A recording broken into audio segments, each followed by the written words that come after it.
بسی بی پتا وچ ندی وی پټای ندی دولتای ډیر بسی بی پتا ارزتا حیرانی لخ پر زمنا نور بیزاری پاک پروردگارا دیر قیمتی دا دی مسکین شی خبردارو پاک پروردگارا وای زمیندارا دینا کاتن دی کلو لگی شمردار پاک پروردگارا دیر قیمتی دا دی مسکین شی خبردارو پاک پروردگارا 10,000 روپۍ مې پرون وړې وې بازار ته دروغ نه وایم تا ته 10,000 روپۍ مې پرون وړې وې بازار ته دروغ نه وایم تا ته یوه جوړه کالي سونه قوتي شونه نسوارو پاک پروردګاره ډېره قیمتي ده دې مسکین شي خبردارو پاک پروردګاره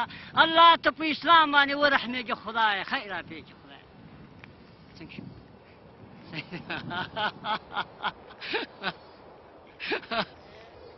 باید چې د کوچیانو سره کومک وکړي خیمې ورکړي کومک ورکړي اوبه نه راته رسېږي او فصل هم نه کېږي اوس به معلوم شي چې بیا خیمې هم راوړئ او څاوې هم راته ووهئ بس اوبه هم راته هغه کړي سرګردانه یې چې نه راته رسېږي بیا دې خبره خوارزار کوچیان یو نه این دام لرګی دام د شپني والله که Hey! Wah! Wah! Oh! Hi!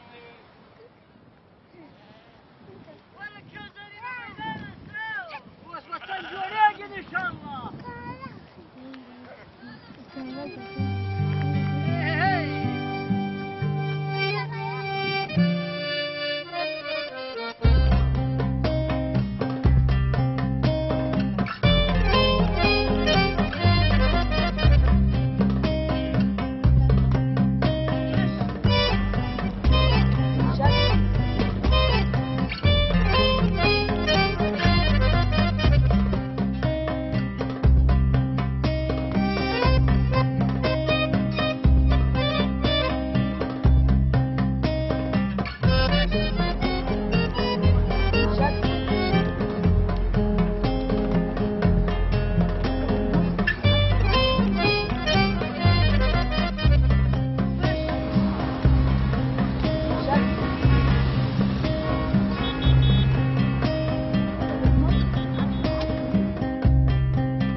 The campaign is overwhelming, and really the people have started moving. Hopeful, cheerful, emotional, promising people.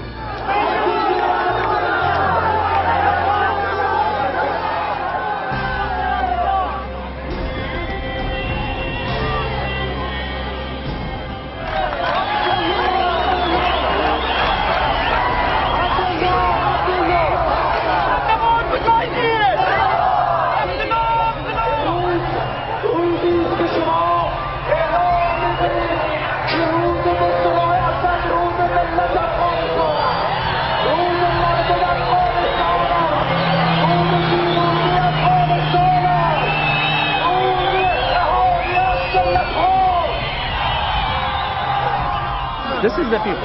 Since 6 o'clock in the morning, 6 o'clock in the morning, they are here. Look at the faces of those children. More or less the same was yesterday in Samandran. In Herat, I was nearly last night. My head had come.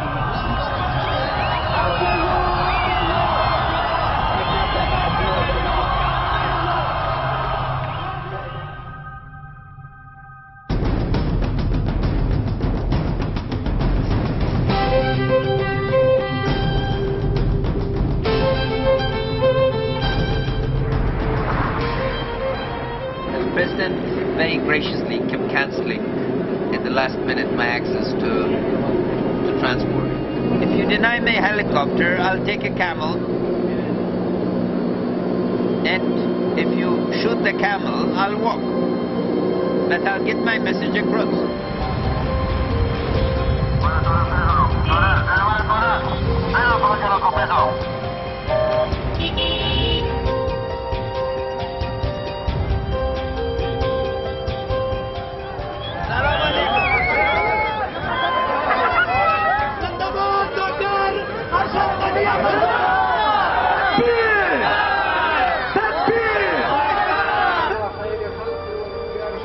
عدالت په څه اساس غواړو؟ د اسلام د مبین دین په رڼا کې. پیشنهاد به کرزی صاحب و همکارای کابینه‌اش چیست؟ برین در پل چرخی خود قلف کنه. اگر پل چرخی برن در دیوالای پل چرخی کافی بلند است. درست است یا نه؟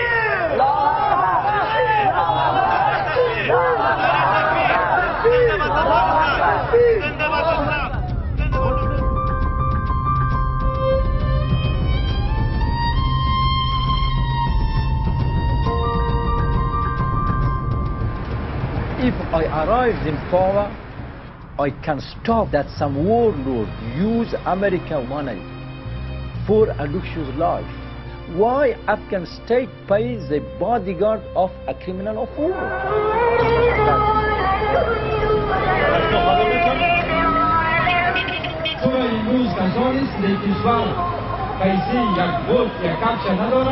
اما کسایی است که زیر پایشان 80,000 100,000 دلار یک موتر 2 موتر 3 موتر.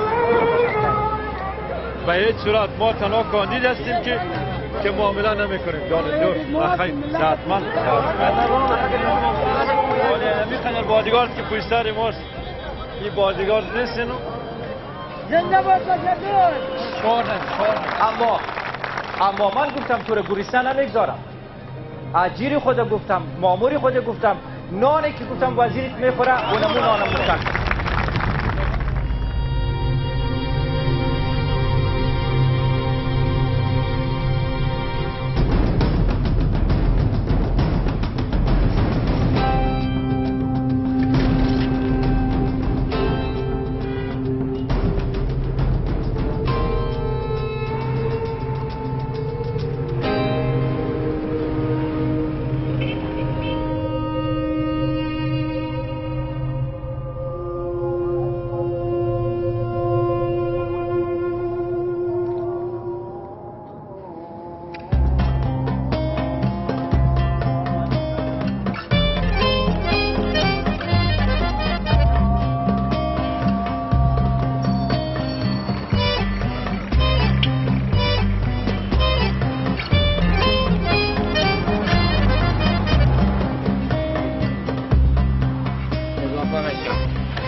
شخصا خودم با دکتر صاحب عبدالله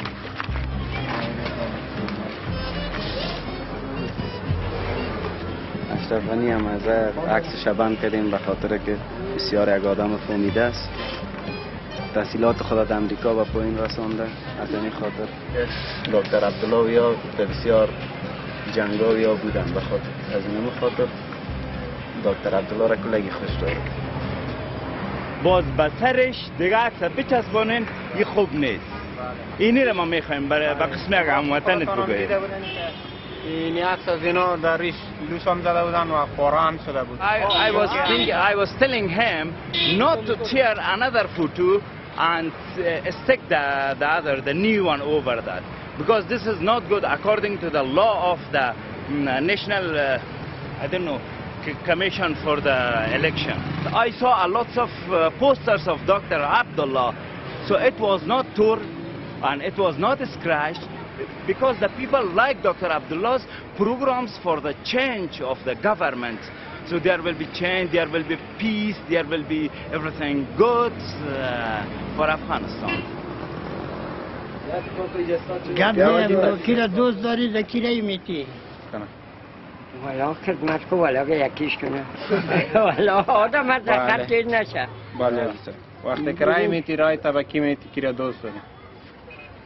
کرزی از این فایده های دیدی و چی؟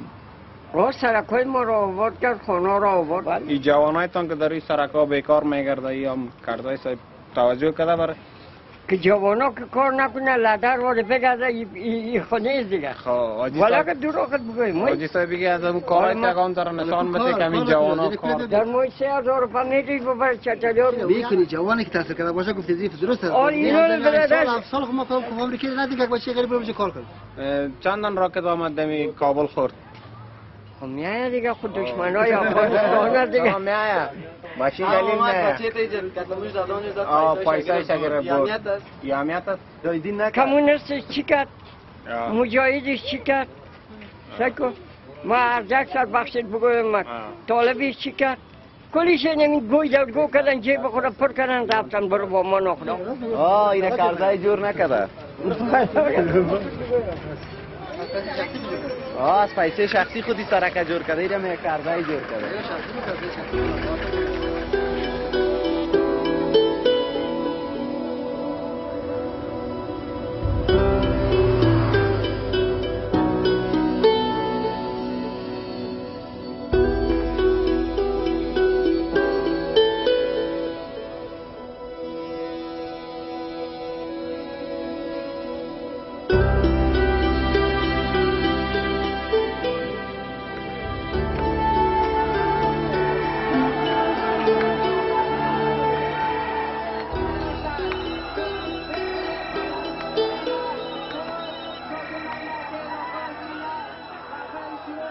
Abdullah is a man who's a self-made man. Abdullah went to battle Russian forces as a young doctor and established clinics, and he was involved in the struggle against the Russians and then, well, the fight against the Taliban, resistance period.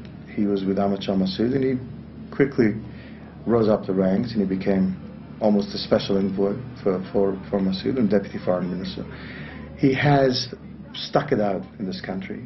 And he's prospered in this country because he has been very tough and resilient. And that toughness you don't see when he's wearing these beautiful suits now. He's different to Karzai in the sense that he's going to look at this whole thing as a longer-term project. He is creating a movement of sorts, and he's managed to mobilize people in a very short space of time. And therefore, I mean, he's carrying the mantle, so to speak. And for that reason, I think a lot of people have reacted in the way that they have.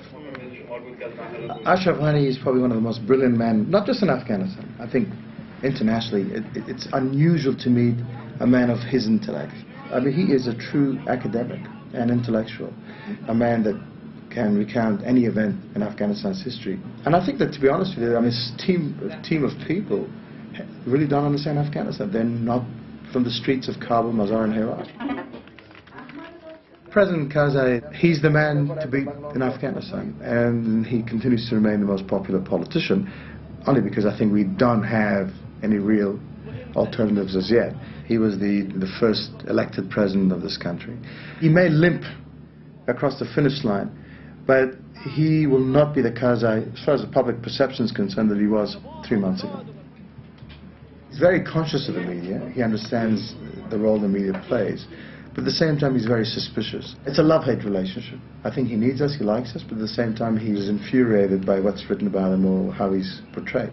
But the one thing you have to give him credit for is that he, over the last 8 years, he's been tolerant of the media, and he's allowed us to flourish. And you've got to give Karzai credit for that. He is the father of free media in this country.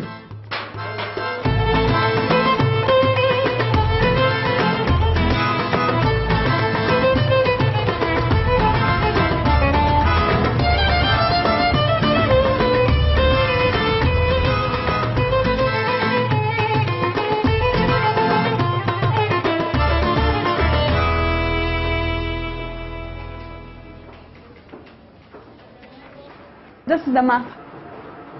It's based on our very basic environment assessments that we have done through our observers in the field.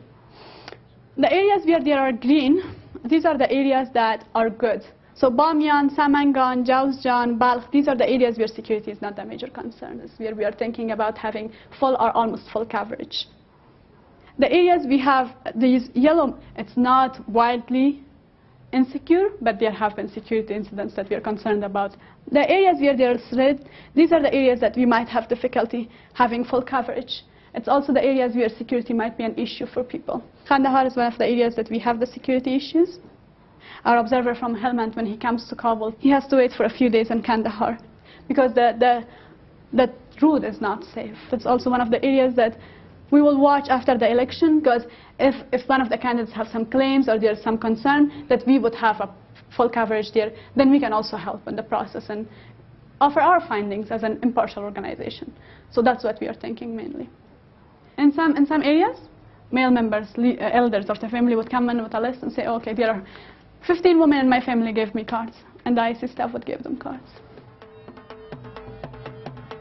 So that was one of the issues that impacted the percentage of women registration in certain provinces. It just rose amazingly.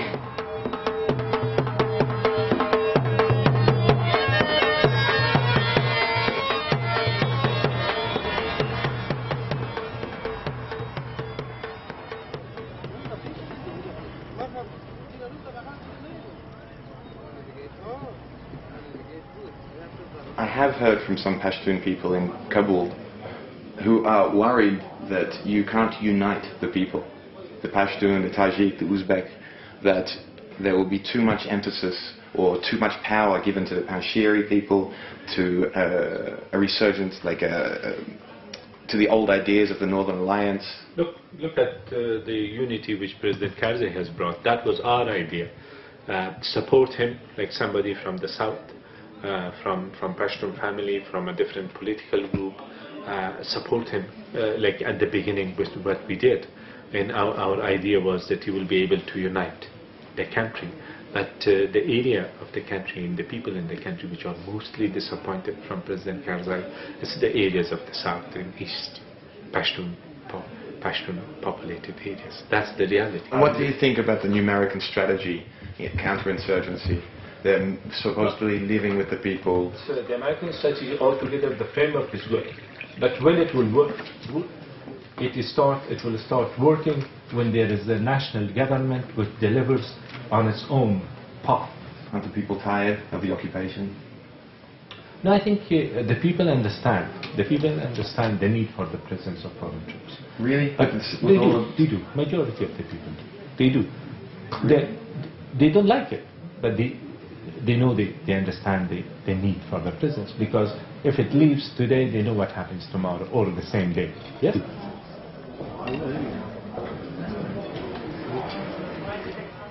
And Karzai is saying that I don't want to come back as president because my job is not finished yet. So I want to finish my job. I don't know what kind of job he wants to finish it. There's no electricity. You couldn't make a dam for 7 years. You could do that. But if you want to give back to power to the people, you should be man of the people. I don't know what kind of job he didn't finish yet. What a funny guy.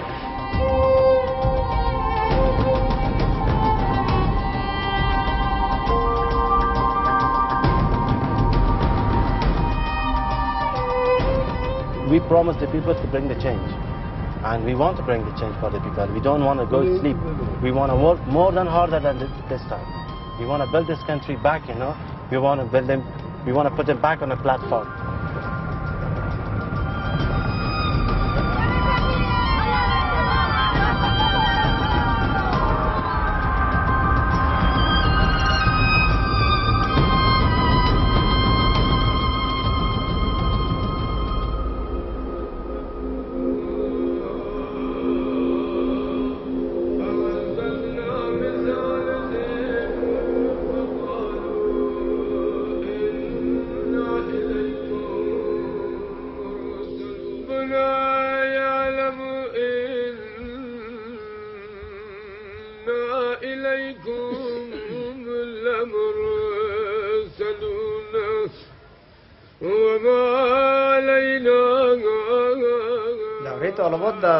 چند پیرا طالبی میگرفت و مجاهدین میگرفت، پاس طالب میگرفت، پاس مجاهدین میگرفت و هم بیادر طالب میزه ایجرا دیگه گای طالب اگه مجاهدین میزه ایجرا اگه مجاهدین بود طالب میزه از فرزا و گردی فرزی پا خط جنگ بود ایسای او وقت که تامر صاحب مسعود می آمد اینجا دکتر صاحب عبدالله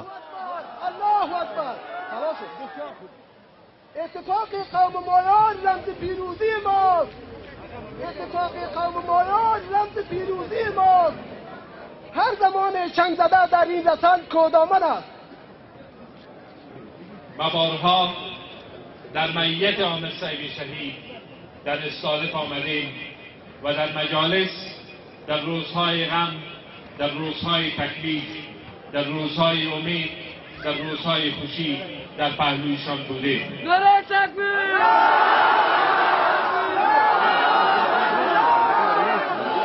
افتخار این میکنیم که در حدود 25 سال همراه ما، همراه مجاهدین افغانستان، در حدود جهاد و مقاومت افغانستان همراه ما همکاری. ما خوش هستیم از پیش از این که به حدود یک ولسوالی سالخانه تماما کدامن شمالی و دیگر کشورها جنوب، غرب، شرق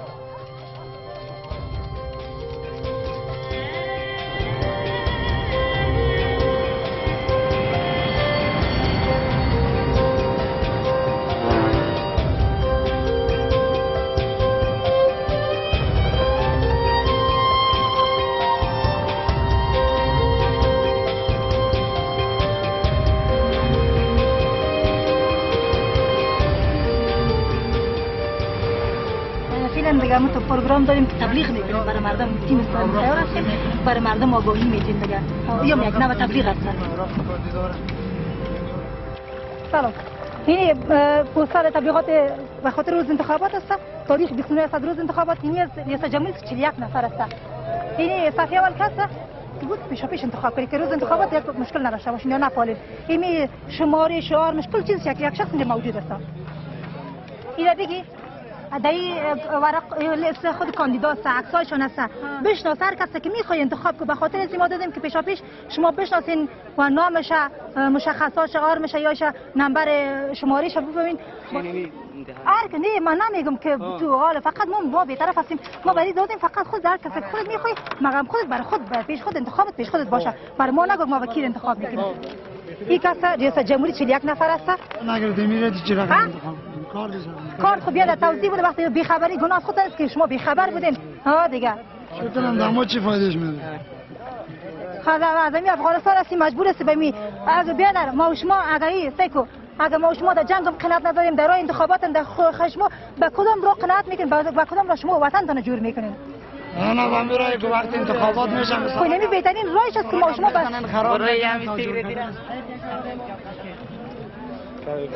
برشون بگو که بو کدر زی مردم قدر زیاد خدا چی نکو مشکل است. بخونده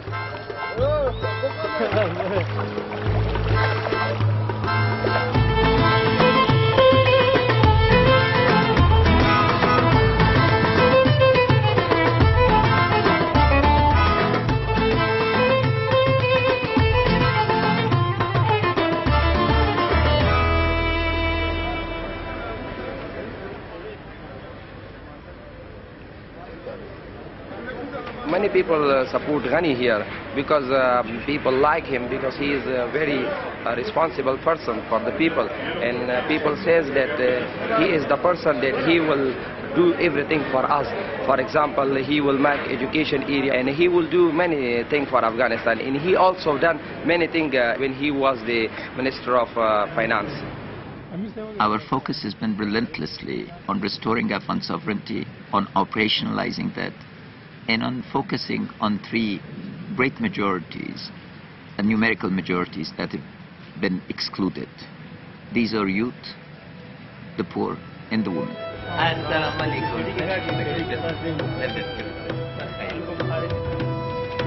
And then when I told them that I have a program to construct a pathway that can lead and understand an agenda that reflects their wishes and aspirations, but they also understand that that agenda can be translated with the right leadership into deliverables. Assalamu alaikum. Assalamu alaikum. Assalamu alaikum. Tashakkur. Zinda bashid. Ba khair bashid.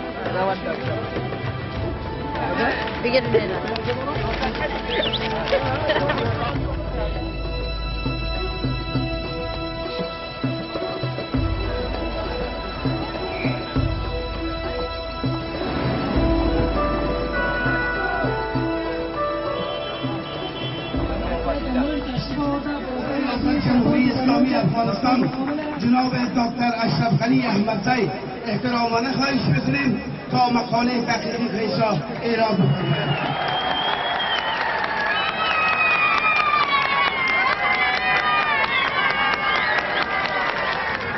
حضرت نبوی صلی الله علیه وسلم است در صحیح بخاری.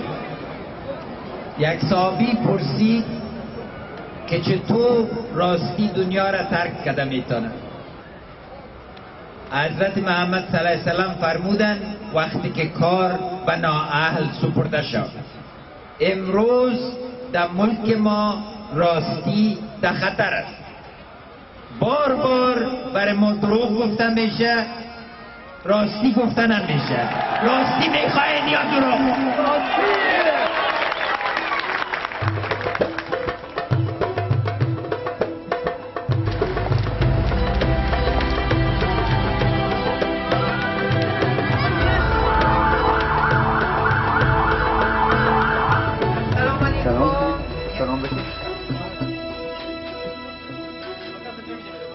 I intensely disagree with the course of conduct that Mr. Karzai and his entourage have adopted during the last 5 years. If I'm to be part of any future government, there would have to be very, very firm commitments, time-bound set of activities, full embracement of the program that I've articulated for the next 10 years when national interest demands them.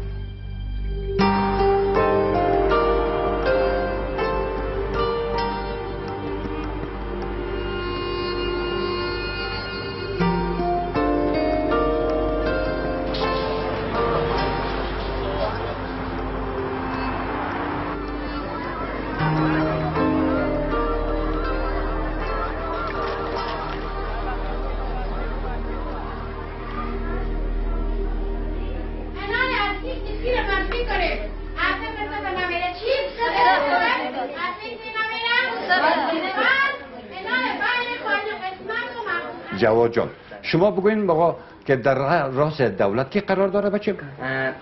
رئیس جمهور ما محترم حامد کرزی. چی کار کرده بود؟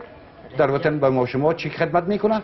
در عرصه معارف بسیار خدمت‌های بزرگی کرده. با ما وقت که بود میز چوکی میسر نبود، فعلا میسره.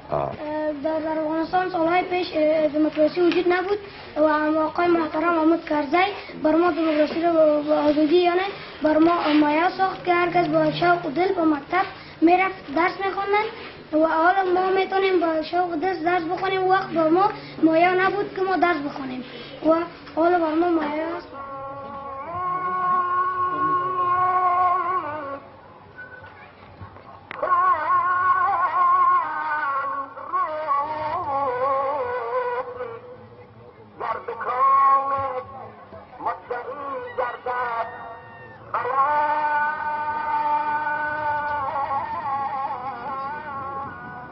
خب این ساحه دشت برچی است که از نظر ناحیه بندی ناحیه 13 است. نفوس ما به تناسب دو ناحیه است ولی ممتاز از امتیازات دولت ما یک ذره برخوردار نیستیم. آب نداریم، برق نداریم، سرک نداریم، کوچه‌های ما جغل اندازی نشده. این دفعه خو انتخابات دور دوم است. در دور اولش خو امنیت را صندوق‌ها به دست ملل متحد بود. این دفعه انتخابات به دست خود افغانی است. کمیسیون مستقل انتخابات است و این مردم بسیار امیدوار شده. 7 سال از دموکراسی تیر میشه. امیدوار است که در دوره دوم که تا در مرحله سوم و چهارم مردم در موافقت برسه. سلام علیکم. یک خانه ما باشد. شما در زینب کبرا میرین؟ در زینب کبرا میرفتیم. تعلیم کش مانع شما هست که در مکتب نرین؟ پدر و مادرش میگه این مردم ما یک مردم است که از خدا میخواه مکتب را، از خدا میخواه تعلیم را، خصوصا برای زنا. برنده شد فکر کنم برندگی دموس کار ممکن 2 سال بعد 3 سال بعد این کار میتونم با این کارا را که ما باید انجام بدم در اون کار میرسم. اگر همین هر کس واقعا را بگوید دلسوزانه برای مردم حرف مطرح کنه شاید اون آدم رئیس جمهوری آینده افغانستان باشه.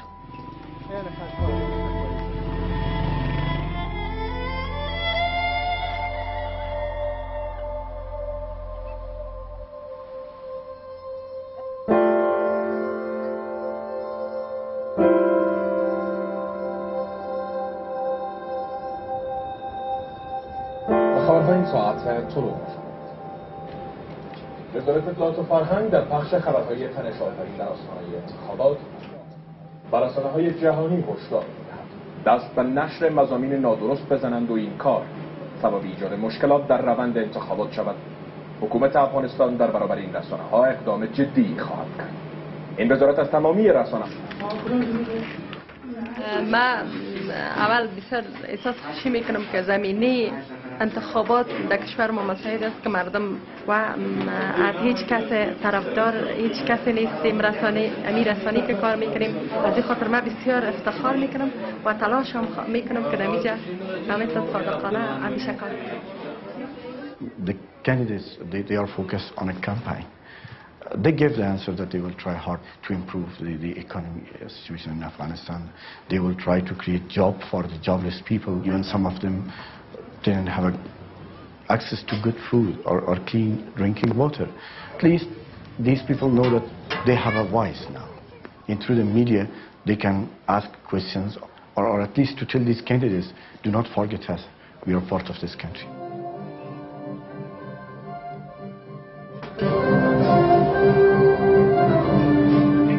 مناظره ریاست جمهوری هستید که همزمان و به صورت زنده از شبکه‌های تلویزیونی طلوع، لمر و رادیوی آرمان پخش می‌شود. و دعوت ما پاسخ دادند و در حال حاضر در برنامه حضور دارند آقایان دکتر اشرف غنی احمد زی و دکتر عبدالله هستند.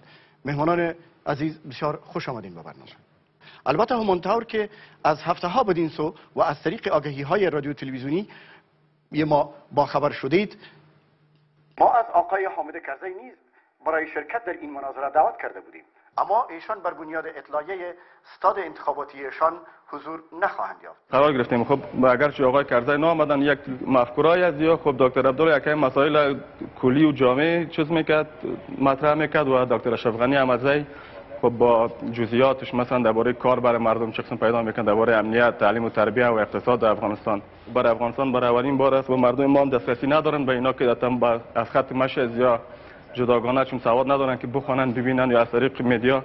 میخوایم یک بار دیگه از آقای دکتر اشرف غنی احمدزی بپرسم که وایا ای که حاضر هستین تا چه حد برای به خاطر از اینکه مخالفین دست از جنگ بکشن ارزش ها را قربانی بکنید؟ نظامی که ما میخوایم نظام عادل است. اساس دین مبین اسلام بر عدالت گذاشته شد. در اسلام هیچ کس بالای هیچ کس امتیاز نداره جز به اساس تقوا. حاضر و مستقیما خبر دکتر عبدالله تاسو نو وړو پښتم چې حامد کرزی هم په مخالفینو باندې د طالبانو په مشر باندې مشر ثابت نه موافقین نه مخالفین هیڅ څوک اعتماد نشي کولی. صداقت نشته د دوی په پیامونو او ورځ په ورځ خلک دغه حکومت نه دغه نظام نه ناراضی کیږي او د مخالفین صف تقویه کیږي. امروز یک تعداد زیاد مردم به این خاطر به جنگ ادامه میدن که ادامه وضعیت موجود هم قبول نداره. از بین بردن این حالت به یک فضای نو، به یک تغییر و به امید تازه ضرورت داره که انشاءالله در نتیجه یک انتخابات آزاد و عادلانه این به میان بیاید. ما نمیفهمیم که جناب آقای کرزی صاحب کدام دلایل معقولی دارن که در این مناظره حاضر نمیشن و یا مغروریت دارن سر از این کاندیدا اعتماد نمیکنن و یا ایست که هیچ کدام توجهی نمیکنه که با اینا در مناظره حاضر نمیشن.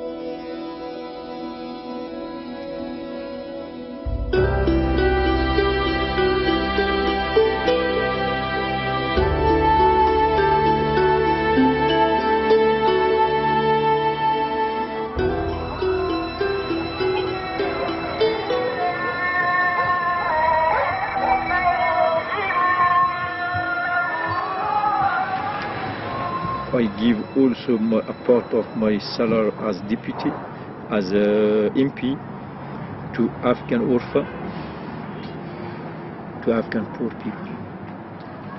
I have not house, I have not land, I have not bank account in dollar or in euro or in yen. So that's why I wanted to ask you why you're here in the tent. That's Absolutely. the reason. Last question. I heard when you were campaigning, driving around, you met some Taliban and they let you pass. I went in Taliban area, I went in Mujahideen area. I never saw one Afghan to say to me, you don't welcome in this area. So all Afghan people, they have not problem with me, and it is the reason that I said if I become president, we can stop the war. تمام این هزاران دانری را که مصرف کردن در فلا و چلا پور 100 برابر شما میگه. دیگه فریب رو ادامه نکنید. بیا جان دیگه شما خوب بخیر.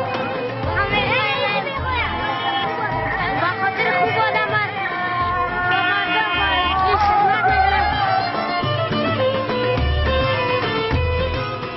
خاطری که از حق مردم خود دفاع میکنه، میخواد که مردم آرام باشن.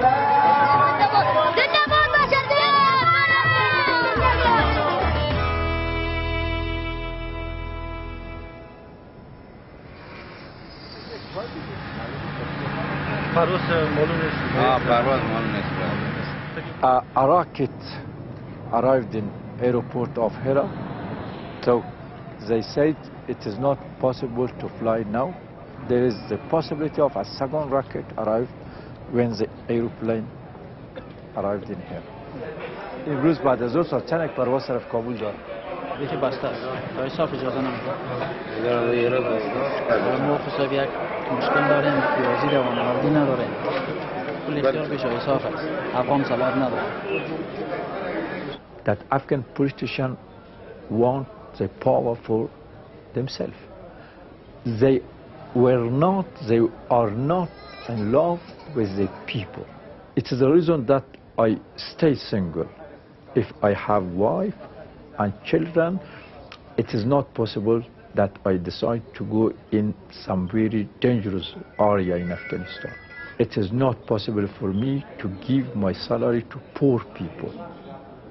4 تا دوز در چوکی نشستن. حکومت سرمایه‌داری حکومتی است که مردمش نان میدن، موتر میدن، برق میدن، برای سرگاه ساخته. اونو سرمایه‌داری است.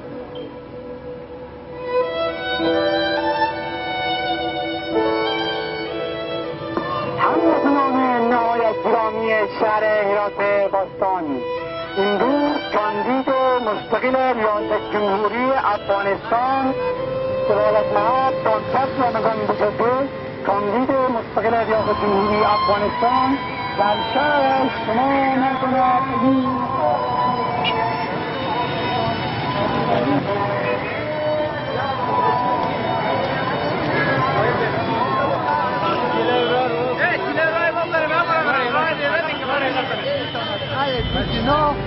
این داور باشد، این آزادی را میارد.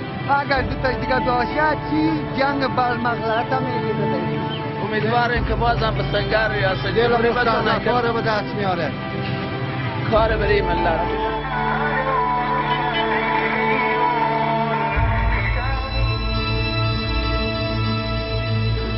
تصمیم گرفتیم که با آقای بشار دوست رای بدیم. دلیل به این که بعد از آقای فیدل کاسترو رهبر کیوبا دومین رئیس جمهوری است که در بین مردم با پای لوچ که فارغ از تماما توطئه‌ها، فارغ از کشت و کشتارها، فارغ از مسائل مذهبی، فارغ از باند و باندبازی، از گروه مافیا و غیره و غیره.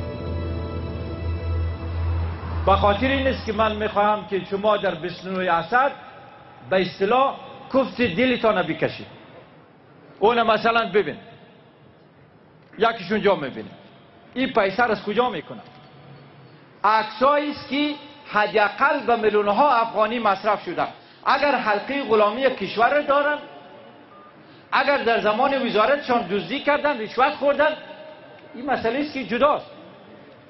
چرا در تلویزیون ملی قراری سازماندهی شود؟ خبرنگارها و تلویزیون‌ها به اینا گفته که خب اگر بشر دوست نباشه اما جاذبیتی مناظره از بین میره. میگن که کرزای و عبدالله و اشرف غنی میگه که ما به بشردوست مناظره نمیکنیم به خاطری که او صاحب فورا سند میکشه، قانونی کرده بود.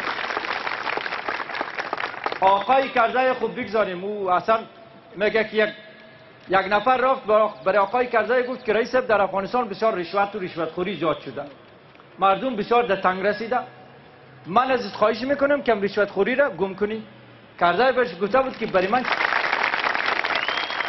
ما به کسی رای میدیم که رای ملت باشه، رای همین مسلمان ها باشه، یک دولت جمهوری اسلامی، یک رئیس جمهور با عدالت به کشور افغانستان تعیین بشه.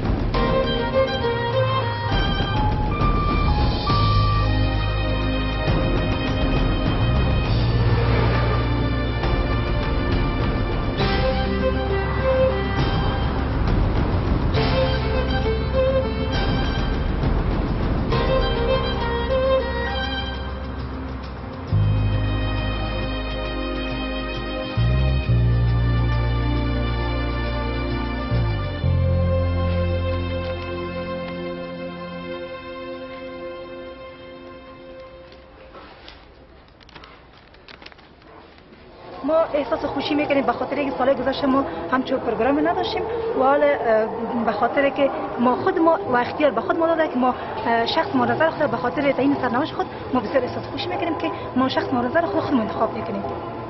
گوش کن رجب جان، همین آیت‌ها آماده در قریه به خاطر مسئله انتخابات که تو مرکز رایدی را ایجاد کنن. شما بخیر ببین نزدیکی ها به استقبال انتخابات میره، یعنی رأیش از 50% بالاتر بود و نمو به صفت رئیس جمهور مقرر میشه و اگر رأیش کمتر بود میفهمی که چی میشه؟ هیچ. بعد از 6 هفته دور دوم انتخابات شروع میشه. ما اصلا ما این تصمیم بگیریم، ما خب باید پیش از پیش این نفر بشناسیم انتخاب کنیم. مالک کی بشناسی تو نفره؟ بشناسم برو ما را دعوت بکنم که در انتخابات ما چه قسم رأی بدیم؟ بسیار خوب. اینمی انگشت ما شما رو تا می قسمت رنگ میکنن، پشت پرده میریم همون خانه کاندید مورد نظر که ما شما برش رأی میدیم و همونجا یک نشانی شد میکنیم. مالک صاحب آیا همین زنم رئیس جمهور شده میتونه؟ یا چرا نه؟ شکر اومده که این به اون مقصد میشه. برو خدا کاندید که کمینان ما هم در روغن تر شود.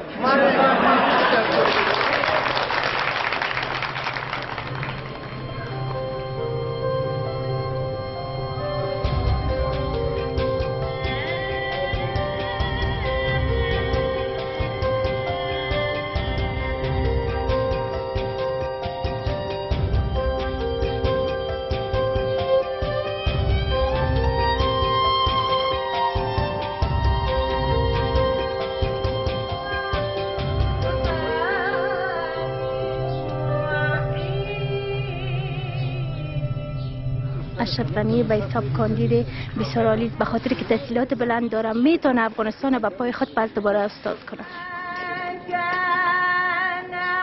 بسم الله الرحمن الرحیم. آرامی باشه، خوشحال هستیم، آزادی برای زنها داده شود، دیگه باید درس بخوانند، دیگه اینمی احساس زن هست. زن افغان تا به ازیر نداره که باز اولاد خدا شهید ببینه. زن افغان تا به ازیر نداره که دوباره بیوه شود. آیا این عدالت است که قاچاقبرایی که 18 سال سرشان عمر محکمه شده به امر رئیس جمهور از خاطر انتخابات رها میشن اما یک کمیسیون تحقیق وضعیت زنای ما وجود نداره؟ و من اطمینان دارم که راه زن افغان مرا رئیس جمهور از این خاک میذاره. چون اینا قبلا وزیر مالیه بودن و خدمتای به مردم کردن، دیگه بخیر اگر اینا در آینده رئیس جمهور هستن حتما رئیس جمهور میشن، شاید وعده های کردن و وعده های خود عملی کنن. من که امروز گپای دکتر صاحب شنیدم، راستی بسیار خوشم آمد، بسیار از گپا خوش شدم. اگر میتونم در عمل اینا که گپ گفته در عمل پیاده کنم، بسیار خوبش وطن آباد میشه. زن مسلمان حیثیت نهایت بلند داشته و میخواهیم که دخترای ما خالص‌ترین مرد تقوا و میخواهیم که دخترای ما مثال تقوای اسلامی باشند.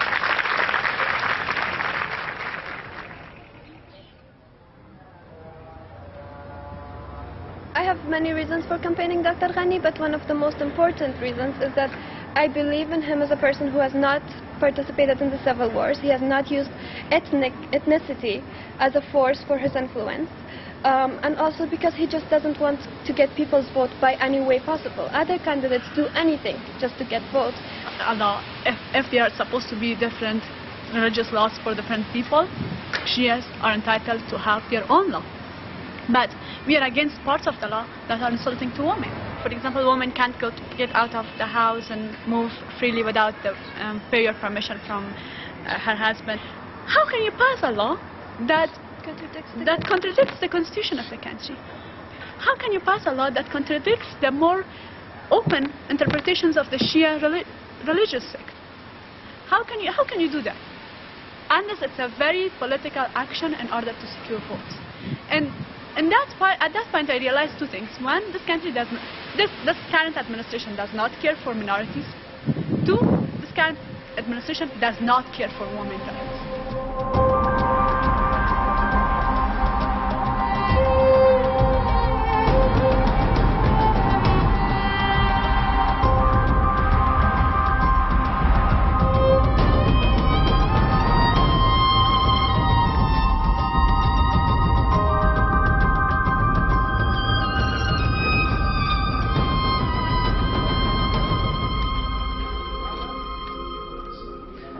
دو ماه پیش وقتی به افغانستان می آمدم فرزندم هجران از این پرسید بابا دریا کجا میری باز این دفعه کجا میری؟ گفتم بچه این دفعه باز کابل میرم. گفت چی میکنی؟ گفتم میرم که مردم رو تشویق کنم که در انتخابات رای بدن. طرف من تعجب سکت مثل از این که اولین دفعه مرا میبینه. گفت بابا مردم راستی نمیفهمن که باید رای بدن؟ بله مردم باید بدانند که باید رای بدن. جز این چاره نیست، جز این راه نیست. قومی، ولایتی و سمتی فارغ نشن. ارزش مشترک به نام افغانستان فقط یک خواب خواهد بود، خوابی که خداوند پا به مردم دیر نکنه. ممنون. من در خدمت شما هستم.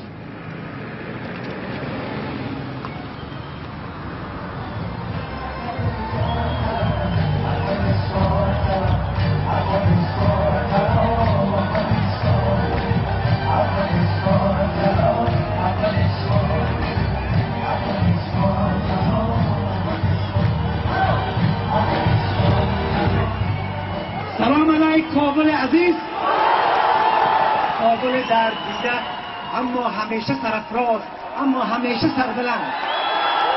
راستش بگویم مردان، بگویم راستش براتون میگم که دلم به شهروندان کابل میسوزه. دلم میتونه که در کدام یک روز خجسته یه همه حصار و یه همه دیوار فرو بغلطد و باز آسمایی پیر یک نفس تازه بکشد.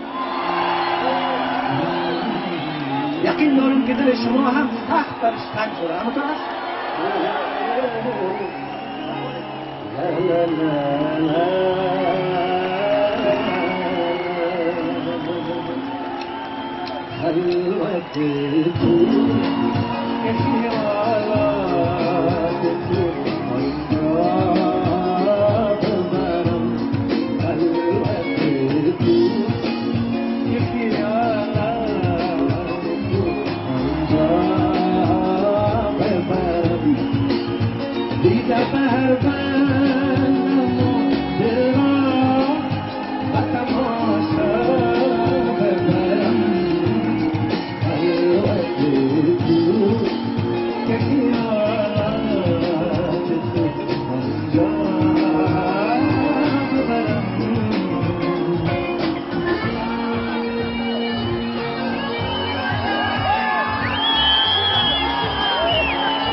People is with us.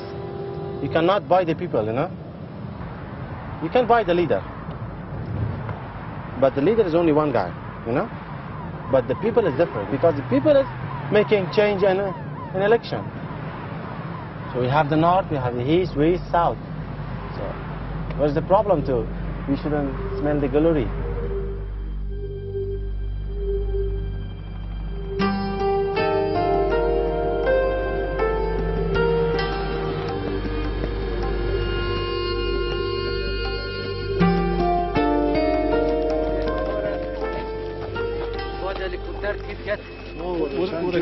نه روزم مثلا سر گندم آقای سفتری دیگه تو دیسکیا کمپین میکنید یا نه رشقه و گندم کنه They're in big trouble. There's some kind of people that we have. They call Kuchi. They're coming, eating their grass, their agriculture area, and then they're leaving.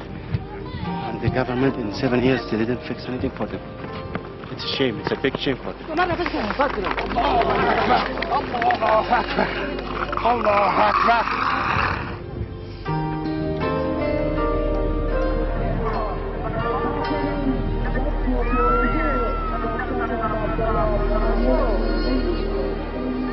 بار دیگر تشریف آوری دکتر عبدالله پیروزی واقعی او وقتی است که شما مردم یعنی مردمی که رنج و درد و فقر و محرومیت در سیمایتان دیده میشه بعد از دوره خدمت ما اگر خداوند این فرصت به ما نصیب کرده بود دعای شما را داشته باشید در چهره های شما تبسم ببینید عند صد 12 رسیدیم دم زفتا زور شش دیگه دم زفتا زور شش قرار دماتی لازم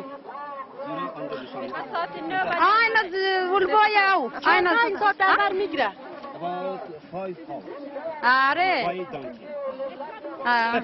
آینه زندگی عبدالله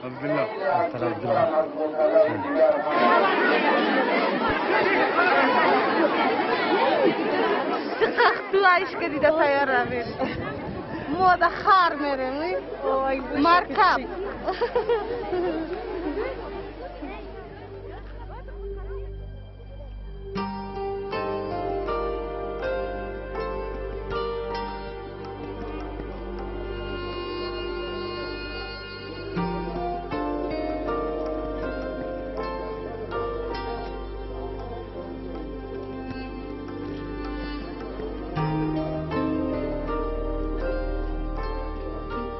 How are these people going to actually vote?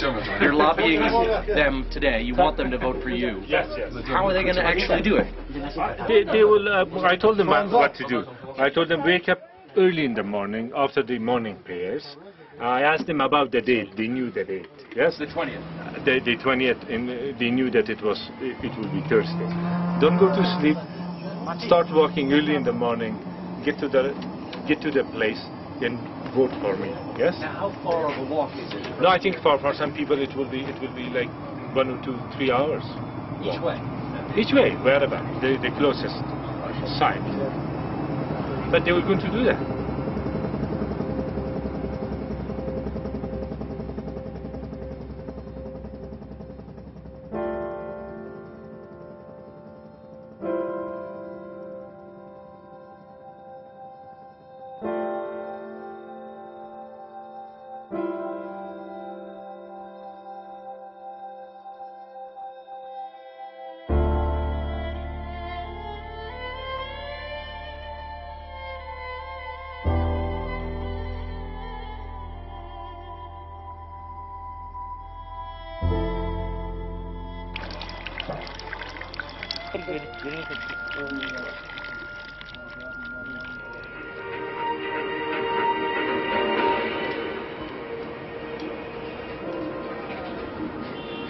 سلام با اولین بخش خبری امروز شنبه از تلویزیون فارسی BBC. در افغانستان 5 روز مانده به برگزاری انتخابات ریاست جمهوری انفجار شدید در کابل 7 کشته و 10 زخمی به جای گذاشت. وزارت دفاع افغانستان گفته که این حمله انتحاری بوده و ناشی از انفجار یک خودرو بمبگذاری شده مقابل ساختمان فرماندهی ناتو. The Taliban issued a warning today to the people who are going to cast their votes that they will not allow them and they will block the roads. I think now the people are a little bit worried. 4 بامداد امروز با فاصله کم زمانی در شرق شهر موصل گفته شاهدان این انفجارها بر حد نیرومند بودند. مسئله که بسیار نگران کننده است مسئله امنیتی و تهدیدات امنیتی طالبان هست یا در ایده اواخر حملات طالبان و در صورت کمرنگ بودن حضور مردم این همه فشار و زحماتی که رسانه ها و جامعه جهانی متقبل میشن پیش از انتخابات تقریبا هیچ میشه. اگر مردم نیاین به خاطر تهدیدات امنیتی انتخابات بسیار لطمه خواهد خورد. متاسفانه یک واقعیت است. بود که 2 بم دیگر در شهرک‌های نوزاد. This is the Taliban. He said we're blocking the way and the place where we are controlling, we are not letting anybody to attend an election. They want to shake the confidence of the voters. They want to interrupt voting. They want to make sure that not enough people vote. An election where a large percentage of the population doesn't vote, doesn't have much credibility, and that's what they're aiming for. They want to actually, they don't want the future government to be a legitimate one. So for them, this is a very important period. The international press is here in Afghanistan in full force. So they want to showcase what they're capable of doing. My show was today about the Taliban attack on NATO headquarters, and we did discuss with Karzai, Dr. Abdullah and Dr. Ashraf Ghani campaign members.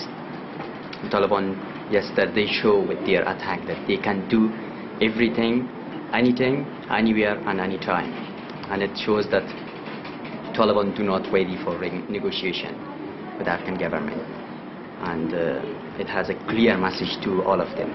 حامد کرزی یک استراتژی باید داشته باشد که دارد و او استراتژی است که برای طالبایی که میخواهد و یا تفنگ را بر زمین میمانه و به جمع شهروندان فعلی افغانستان افراد معمولی طالبان بارها رد کردن.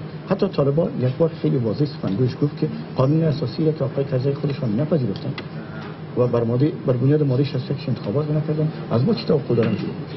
پس از اینکه حرف صاف باید وجود داشته باشه. این شرطی است که اونا پیش از پیش نتیجه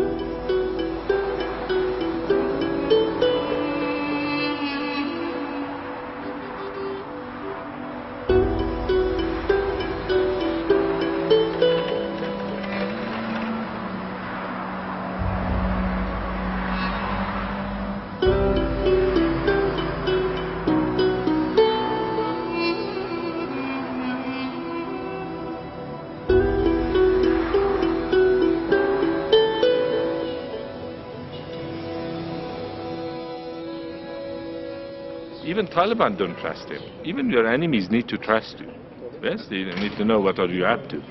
He has lost the trust of the people when we're talking about making peace. One has to be realistic. There are thousands of other people who have joined the ranks of Taliban which they don't want to destroy the country, but they are there because of other grievances. These are the people to be reached to before anything else, and not to lose more people to the insurgency.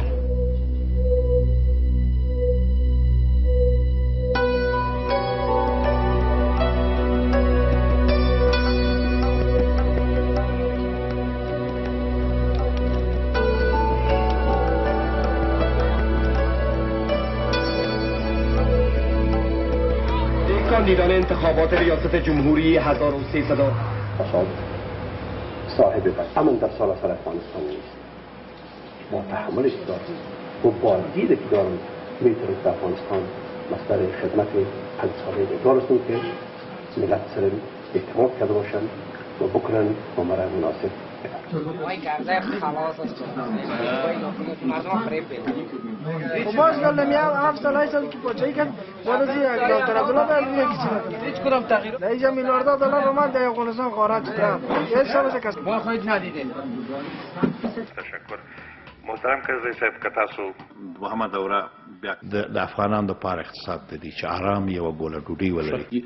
په آینده 15 کالو کې به د افغانستان د لا ودانولو او د پرمختګ لپاره په هغه پروژو کې چې هلته کاریابي پکې ډېره سي، هلته خودي کفایي د زراعت پکې ډېره سي، او هلته ترانسپورت او تجارت د همسایګانو سره ډېر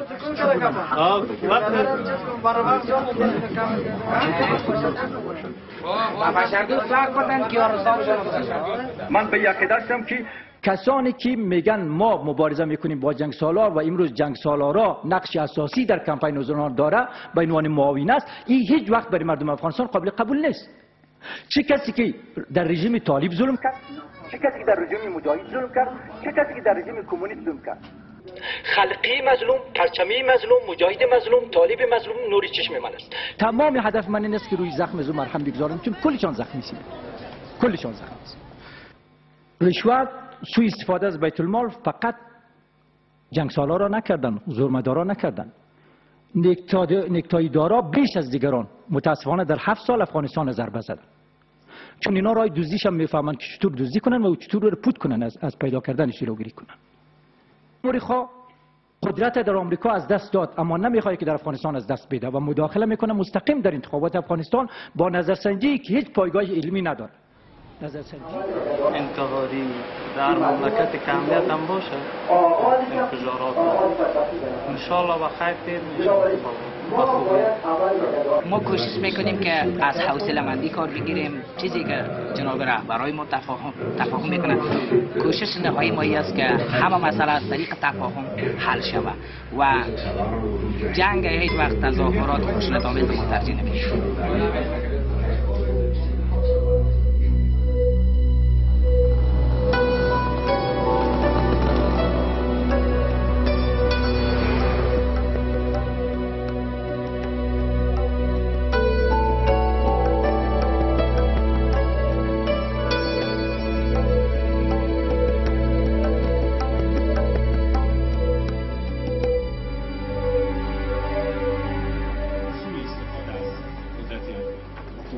Everyone seems to agree that there will be, whatever happens, a certain amount of fraud in this election, and there's an acceptance that there's a limit that we'll just have to accept. What's your limit? What would be intolerable for you that you'd turn around after the result of the first round and say this election was not free, fair and credible? I'm aware of the circumstances that we are in it, and I know about the incompetence of the Independent Election Commission.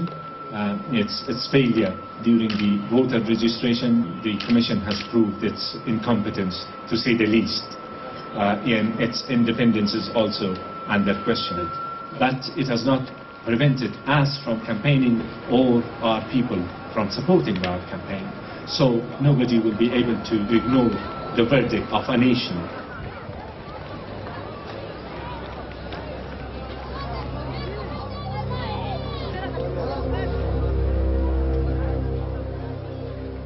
We've gotten such massive support after each debate. So I feel that going to the final day, we have a real shot at it. If corruption and fraud is prevented, or is it a low threshold, Mr. Karzai is not going to make it.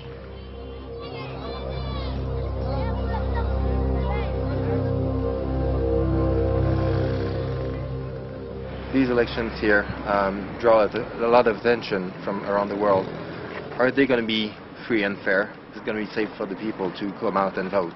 I believe that it will be more free than the election 2004. Mr. Karzai cannot give money to each voter. He gives the money to some representative. But when he arrives in village, he puts the money in his pocket. The village people say he has the money. Why I vote for Karzai? So I'm absolutely sure that the money, it is not very, very important in this election. certainly the political temperature is going up and up. It's been an extremely exciting crescendo to this campaign. There's also a lot of concerns about what the security situation will be like. Everyone's trying to work out whether the Taliban will live up to their threats to disrupt this election or whether things will pass off reasonably smoothly.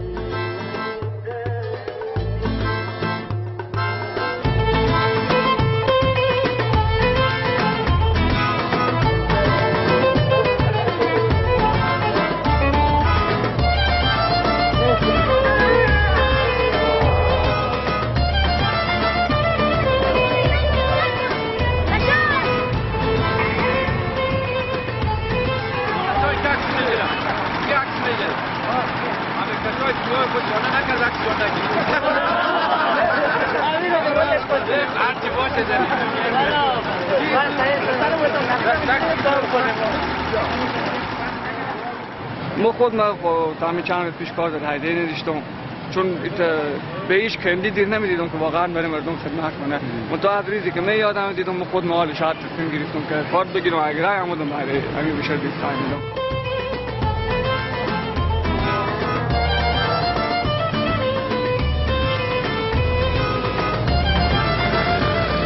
For the first time in Afghanistan, it was a debate between candidates. We try to finish without aggression, without other bad word or bad sentence. So I think it continued until the end. At the end, some people said I was won. So it is a good conclusion. Last night someone killed one of our campaigners in Kandahar province. This is just the plan of our enemies, but we will follow our mission. Inshallah we will pass Ghani.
تشکر. من عطا محمد نور هستم، والی ولایت بلخ.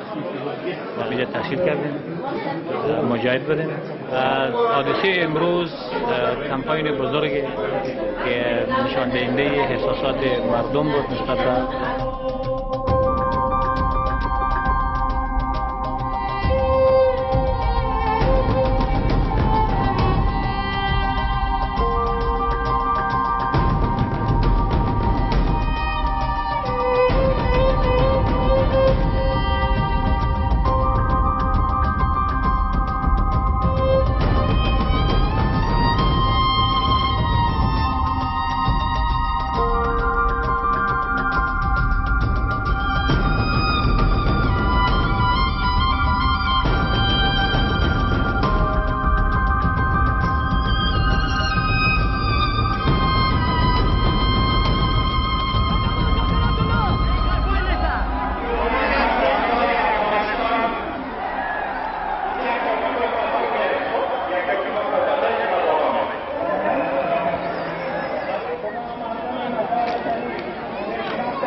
خداوند غم شما را در پناه خود داشته باشد. خداوند سرزمین باستانی ما را در پناه خود داشته باشد. خداوند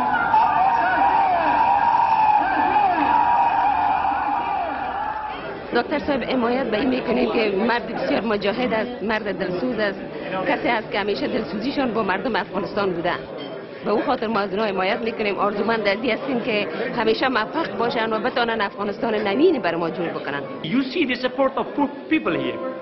You see the support of people. If you count on people and their vote, we will, win the election.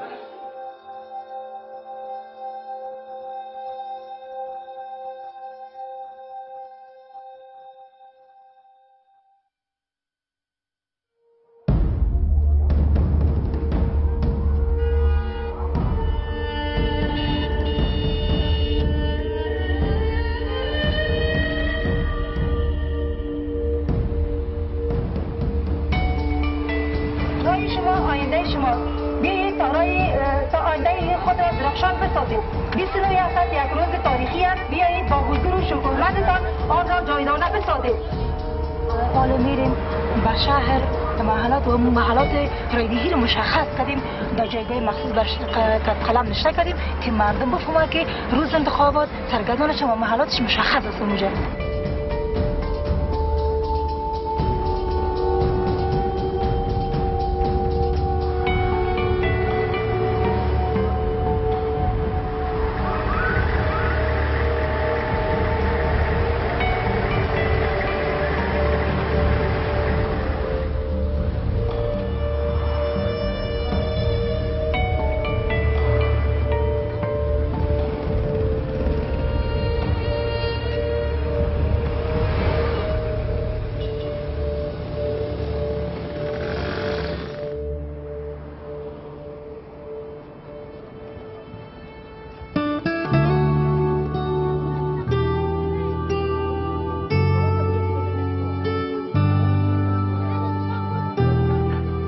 سیاست لرو پوه شوې کرزی د بنګ پاچا امنیت تامین ده او نامې خدای خلک هم ډېر زیاته غږ روان دي که صلح ده بس امنیت تامین ده هېڅ خبره هم نشته ښه په ډاډه در باندې خلک راځي ښه په ډاډه باندې دا د ټولې ځوانان سپین ګیري ټول روان دي دا ټول اردو د خلکو ولاړ دي چې هر سړی رئیس جمهور شي دې ملک خدمت وکړي او واقعي خدمت وکړي او صلح راشي چې د موږ ځوانانو ته د موږ سپین ګیرو ته دیو د خدمت وکړي او جنگ د موږ د ملک نه ورک شي چې د موږ د جنگ ورک شي موږ غواړو دا نن چې په دې فضا کې مثلا ځوانان را روان دي سپین ګیري دا ښځې چینې سلطان دا کی رای بتم ها اوکی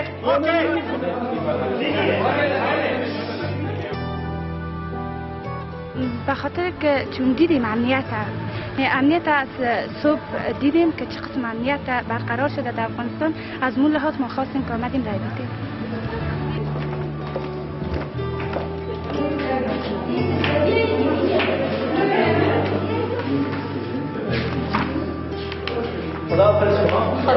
خوش آمد.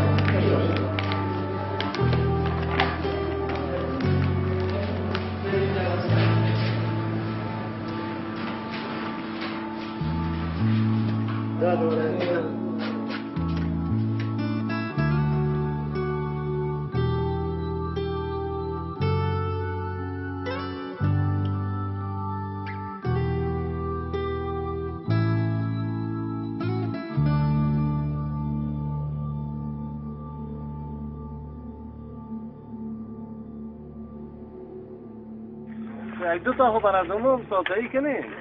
نه هم که منم کارزای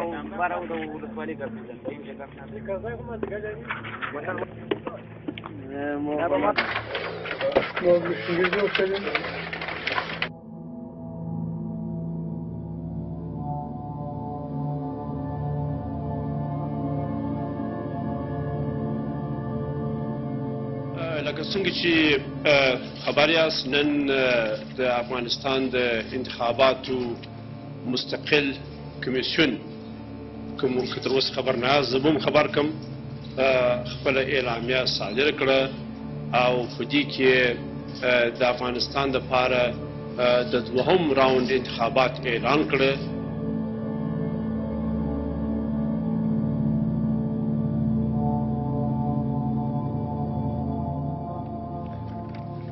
در جریان انتخابات افشای تقلب یک قدم بود در راه تامین عدالت.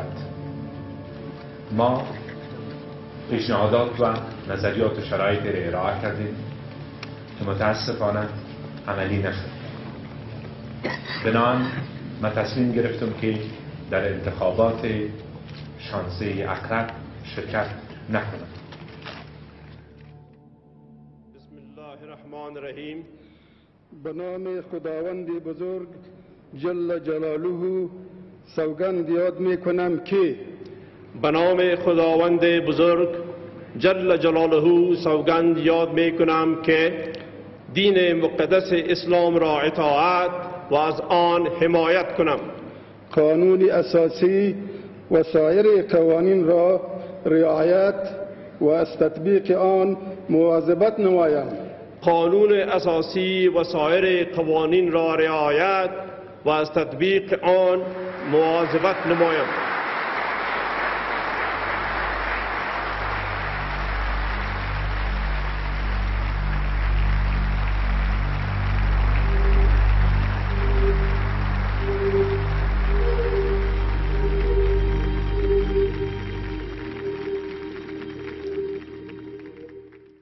وچن دی پټاین دی دولت ډیر بسی به پتا وچن دی پټاین دی دولت ډیر بسی به پتا ارسته حیران لخ پر زمنا نور بیزاری پاک پروردگار ډیر قیمتي دا د مسکین شي خبردار پاک پروردگار 2000 غنم دی من پزرو پیسو جوارو پاک پروردگارا 2000 غنم دی من پزرو پیسو جوارو پاک پروردگارا وای زمیندارا دینا کاتن دی کلو لگی شمردار پاک پروردگارا دیر قیمتی دا دی مسکین شی خبردار پاک پروردگارا